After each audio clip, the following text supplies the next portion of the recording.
Hello everyone, welcome back. As you can see, today our topic of the discussion is convergent sequences. So what do you mean by convergent sequences? Let us discuss with some examples. So definition is, a sequence Sn is said to converge to a real number L if for each epsilon greater than 0, there exists a positive integer m depending on epsilon, such that mod of Sn minus L is less than epsilon for all n greater than equal to m. तो ये क्या कहना चाह रहा है, definition क्या है इसकी? अगर मान लीजिए हमारे पास कोई भी एक सीक्वेंस है Sn, ठीक है, अब वो सीक्वेंस कन्वर्ज करेगी किसी एक रियल नंबर L के ऊपर इफ किसी for each epsilon greater than 0, हर एक एप्सिलॉन के लिए अगर हमें कोई एक पॉजिटिव इंटीजर मिल जाए m. अभी जो पॉजिटिव इंटीजर m है वो डिपेंड करता है इस एप्सिलॉन के ऊपर कि हर एक एप्सिलॉन के लिए हम एक पॉजिटिव इंटीजर m को चूज कर रहे हैं, तो ये हर एक एप्सिलॉन के लिए चूज कर रहे हैं, इसका मतलब ये उस पर डिपेंड करेगा, ठीक है. तो डिपेंड करना चाहिए इसके ऊपर सच दैट कि अगर Sn माइनस एल का जो मोड है वो एप्सिलॉन से छोटा आ जाए for all n greater than equal to m. इसका मतलब क्या है कि जैसे मान लीजिए हमारे पास Sn के अंदर ना बहुत सारी टर्म्स है, ठीक है, हमारी सीक्वेंस में बहुत सारी टर्म्स है.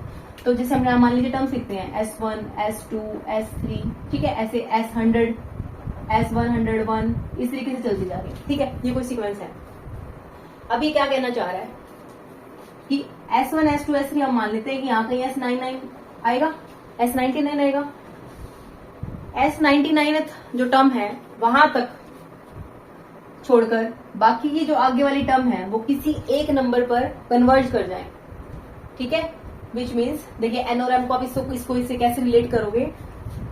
Sn n की जो टर्म्स हैं माइनस एल, एल क्या होता है लिमिट, ठीक है, लेस देन एप्सिलॉन और all n greater than equal to m. वो सभी n जो m से बड़े हों, m क्या जैसे n क्या है हमारे पास S1, S2, S3 इस तरीके से है, तो 99 के बाद जितने भी नंबर आ रहे हैं, ठीक है, for all n greater than equal to m, तो अगर हम m को 99 चूज कर लें, इसके मतलब क्या है कि इसके बाद जितने भी नंबर्स आएंगे वो सभी n के लिए ये हमारा जो पार्ट है, ये जो मॉडुलस है वो एप्सिलॉन से छोटा आ जाए. नंबर लाइन से लीजिए, देखिए मान लीजिए यहाँ पर कहीं l है, ठीक है, नंबर लाइन पर. अब इसका कुछ पार्ट लेफ्ट में होगा, कुछ पार्ट राइट में होगा. नेबरहुड जो इसका होगा, एल का जो नेबरहुड होगा वो कुछ लेफ्ट में होगा, कुछ राइट में होगा. नेबरहुड मीन्स पड़ोस. जैसे मान लीजिए आप जहां बैठे हैं, आपके लेफ्ट साइड में और राइट साइड में अगर आप थोड़ा थोड़ा स्पेस ऐसे ले लो, ठीक है, तो वो आपका क्या कहलाएगा नेबरहुड, ठीक है. वो आप ले रहे हो 2 डायमेंशन में. If you take it 3 dimension, तो आप अगर अपने जहां बैठे हो उसके राउंड अगर आप एक सर्कल बना लो, एक स्फीयर बना लो, ठीक है, तो वो आपका क्या हो जाएगा नेबरहुड, ठीक है. आप नेबरहुड का मतलब समझ गए. तो एल का जो नेबरहुड है वो क्या है, थोड़ा सा इसके लेफ्ट में, थोड़ा सा इसके राइट में. तो थोड़ा सा लेफ्ट में ले रहे हैं, इसका मतलब एल माइनस एप्सिलॉन, एल में से थोड़ा सा कम कर रहे हैं, और इधर राइट साइड में जाते हैं तो हम एल में थोड़ा सा ऐड कर रहे हैं, तो ये नेबरहुड क्या आ जाएगा एल प्लस एप्सिलॉन. तो ये जो बाउंड्रीज है हमारी, ये क्या आ गई एल माइनस एप्सिलॉन और एल प्लस एप्सिलॉन. तो ये जो ओपन इंटरवल है, इस ओपन इंटरवल के अंदर अगर Sn की टर्म्स चली जाए तो हम क्या बोलेंगे, जो सीक्वेंस है वो एल के ऊपर कन्वर्ज कर दे, ठीक है. मीन्स कुछ फाइनाइट टर्म्स को छोड़कर बाकी की सीक्वेंस की जो टर्म्स है वो या तो इस नेबरहुड में आ जाए एल के, या इसकी तरफ, या फिर वो एल के इक्वल आ जाए, ठीक है. As N tending to infinity means sequence जैसे जैसे बढ़ती जा रही है वो वैसे वैसे किसी एक पर्टिकुलर नंबर की तरफ अप्रोच करती जा रही है, या तो उसके कुछ एलिमेंट्स जो है सीक्वेंस के वो इस नेबरहुड में आ जाए या पर्टिकुलर एल के पास आ जाए, ठीक है. तो हम क्या बोलेंगे, ये हम शो करने के लिए हमें लग रहा है कि ये इतना बड़ा है, बट एक्चुअली में बहुत क्लोज है एल के, एल का जो नेबरहुड है, क्योंकि एप्सिलॉन जो है वो बहुत छोटा है, ठीक है. तो आप एल में से बिल्कुल माइन्यूट क्वांटिटी को माइनस कर रहे हो और बिल्कुल माइन्यूट क्वांटिटी को ही ऐड कर रहे हो, तो ऑलमोस्ट आप एल के जहां पॉइंट है आपका उसके आसपास ही हो, ठीक है, ज्यादा दूर नहीं हो. तो ऐसी कंडीशन के अंदर हम क्या कहते हैं, जो सीक्वेंस है वो हमारा कन्वर्ज कर रहा है एल के ऊपर, और जिस पॉइंट पर, जिस पॉजिटिव इंटीजर के ऊपर हमारी सीक्वेंस कन्वर्ज करती है उसको हम कहते हैं लिमिट ऑफ द सीक्वेंस, ठीक है. तो इसलिए एल को क्या बोला गया है, लिमिट.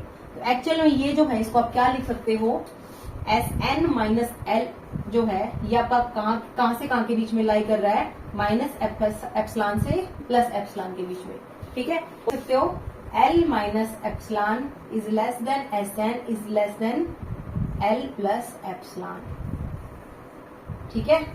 मीन्स Sn जो है उसकी जो टर्म्स है वो L माइनस एप्सिलॉन और L प्लस एप्सिलॉन के बीच में आ जाए for all n is greater than equal to m.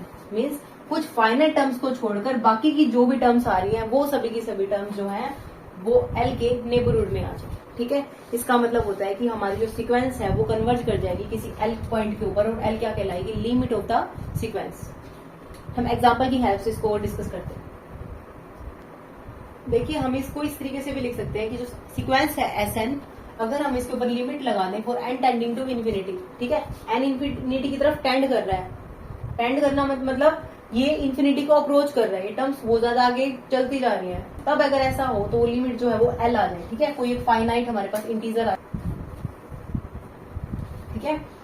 तो कुछ एग्जांपल देखते हैं, जैसे मान लीजिए हम कोई सीक्वेंस है एस एन, वो हम क्या ले लेते हैं, एक्सपोनेंशियल की पावर माइनस एन ले लेते हैं। ठीक है, तो हम क्या करेंगे, एन को इन्फिनिटी टेंड करा के देखेंगे कि इसकी जो लिमिट है वो हमारे पास एक फाइनाइट क्वांटिटी आ रही है या नहीं आ रही है। ठीक है, तो हम लिमिट लगा देते हैं एन टेंडिंग टू इन्फिनिटी ई की माइनस एन के ऊपर।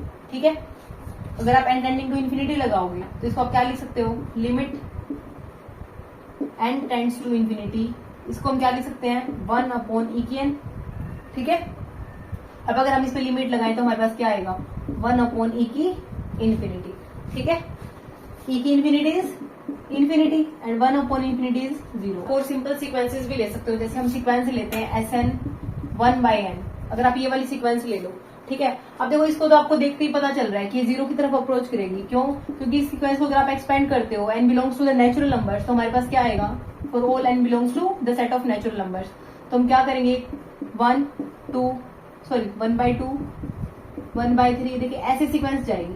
ठीक है ना, तो आप नोटिस करो जो नंबर है हमारा वो छोटा होता जा रहा है। ठीक है, छोटा होता जा रहा है, बट n हमारा नेचुरल नंबर में बिलोंग कर रहा है, इसका मतलब किसी भी n की वैल्यू के लिए ये सीक्वेंस की टर्म कभी भी नेगेटिव तो आएगी नहीं।